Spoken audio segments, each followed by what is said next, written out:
Is your Apple Watch SE not showing the correct time? It's a common problem, especially on the SE model due to its reliance on iPhone pairing. First, understand the basics. Your watch syncs time with your iPhone via Bluetooth, Wi Fi, or cellular if it's a GPS plus cellular model. Make sure Set Automatically is enabled in the Watch app on your iPhone under General, then Date and Time. This pulls time from your iPhone's network. Common culprits include low battery, disabled location services, outdated software, or Bluetooth range limits. Keep your watch within 10 meters of your iPhone for best Bluetooth connectivity. Start by restarting both your Apple Watch SE and your iPhone.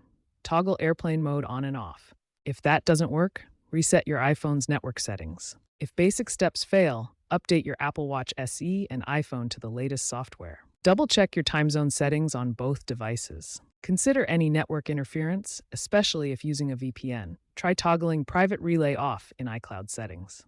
For persistent issues, resetting your Apple Watch SE to factory settings and restoring from a backup might help. Looking ahead, Apple is enhancing time sync reliability through AI-assisted diagnostics and potentially satellite-based timekeeping in future watchOS updates. While software solutions resolve most cases, persistent problems could indicate hardware issues. If all else fails, schedule a visit to an Apple store for diagnostics.